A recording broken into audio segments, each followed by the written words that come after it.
بسم اللہ الرحمن الرحیم۔ حضرت نوح نے جب درخت خرما کی کاشت کی تھی اور لوگوں سے کہا تھا کہ طوفان آئے گا اور ساری دنیا غرق ہو جائے گی، تو لوگوں نے تمسخر سے کہا تھا کہ اس شخص کا دماغ خراب ہو گیا ہے اور یہ بہکی بہکی باتیں کرتا ہے۔ پھر جب درخت تیار ہوئے اور عرصے تک تختے خشک ہوتے رہے، اس کے بعد کشتی تیار ہونے لگی تو ان کے مسخر کو بھی فوق حاصل ہو گیا۔ کہنے لگے، اسے دیکھو، یہ کیا کر رہا ہے، پانی کا نام و نشان نہیں اور اتنی بڑی کشتی تیار ہو رہی ہے۔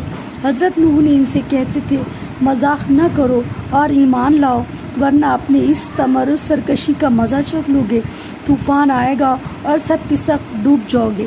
مگر کوئی آپ کی بات پر کان نہیں دھرتا تھا اور آپ کے ارشاد کو بکواس سے زیادہ وقت نہ دیتا تھا۔ بالآخر وہ وقت آ ہی گیا جس کا ذکر حضرت نوح نے کیا کرتے تھے۔ حضرت نوح کی بیوی مقامی مسجد کوفہ پر اس آہنی تنور میں روٹی پکا رہی تھی جو حضرت حوا کا تھا۔ دفعتاً اس میں سے پانی ابلنا شروع ہوا۔ انہوں نے دوڑ کر حضرت نوح کو باخبر کیا، حضرت نوح آئے اس طوفان میں اور میرے بچے بھی نہ کہیں غرق ہو جائیں۔ اس کے منہ کو ایک بڑے پتھر سے بند کر کے بارگاہ خداوندی میں عرض کی، مالک، کیا ہم سب اس میں غرق ہو جائیں گے؟ ارشاد ہوا، اے نوح، میں نے تمہیں تمہارے اہل وعیال اور مومنین کے بچانے کا وعدہ کیا ہے، میں انہیں ہلاکت سے بچاؤں گا۔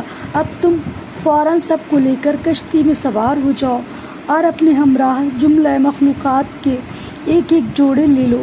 حضرت نوح اس کشتی میں، جس کے 3 طبقے اور 90 خانے تھے، خود بھی سوار ہوئے، بال بچوں کو بھی سوار کیا اور مخلوقات کے جوڑے بھی لے لیے۔ لیکن حضرت نوح کو سب کے سوار کرنے میں جو دشواری ہوئی تھی وہ یہ تھی کہ مخلوقات کا جمع کرنا، اور وہ بھی بہت ہی عجلت کے ساتھ، ان کے لیے مشکل تھا۔ لہذا بارگاہ خداوندی میں ہی عرض کیا کہ مالک، ساری دنیا سے جانوروں کو کیسے جمع کروں؟ ارشاد ہوا، میں سب کو بھیجے دیتا ہوں۔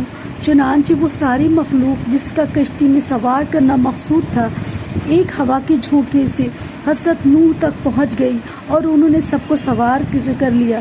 نیچے کے طبقے میں درندوں اور دیگر چوپایوں کو رکھا، درمیانی طبقے میں کھانے پینے کی چیزیں رکھیں اور اوپر کے طبقے میں انسانوں کو ٹھہرایا۔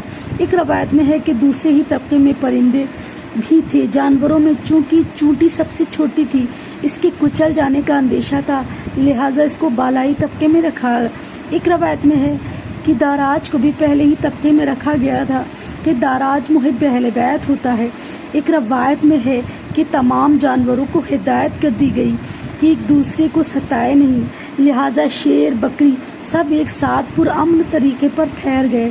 ایک روایت میں ہے کہ حضرت آدم کی اس تابوت کو جو شمشاد کی لکڑی سے تیار کیا تھا، دوسرے طبقے میں اور بروایت تیسرے طبقے میں رکھا۔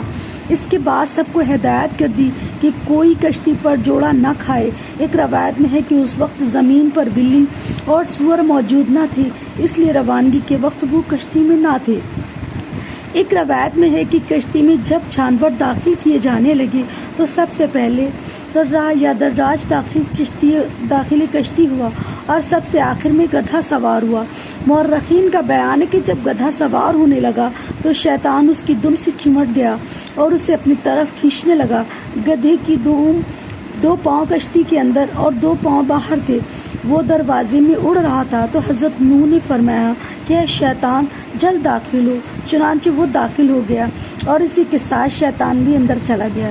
شاید یہی وجہ ہے کہ گدھے کی فطرت میں اڑنا قرار پا گیا ہے۔ ایک روایت میں ہے کہ جب کشتی میں جانور داخل ہونے لگے تو بکری نے نافرمانی کی، جس کی وجہ سے حضرت نوح نے اسے جبراً داخل کیا۔ اسی کھینچ تان میں اس کی دم ٹوٹ گئی اور شرمگاہ باہر ہو گئی۔ یہی وجہ ہے کہ اس کی دم آج تک چھوٹی ہے۔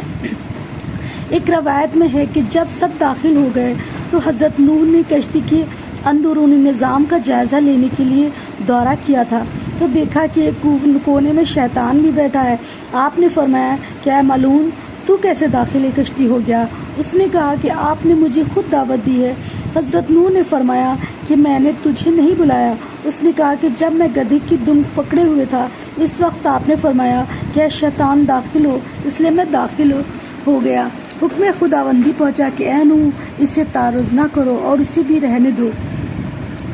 قرآن مجید میں ہے کہ حضرت نوح نے کشتی لوگوں کو سوار کرتے وقت اپنے فرزند اور بیویوں کو حکم دیا کہ کشتی میں سوار ہو جاؤ۔ اس حکم کی تعمیل سام، حام، جافس اور ان کی مومنہ بیوی امورا نے کی اور سب کے سب فوراً کشتی میں سوار ہو گئے، لیکن ان کا ایک فرزند جس کا نام کنعان اور ایک بیوی جس کا نام وعلا تھا، ان دونوں نے سرتابی اور پوری نافرمانی کے ساتھ تعمیل حکم سے انکار کر دیا، جس کے رد عمل میں انہوں نے بڑا زور لگایا کہ کشتی یا کسی طرح کشتی میں آ جائیں، مگر ان لوگوں نے ایک نہ سنی۔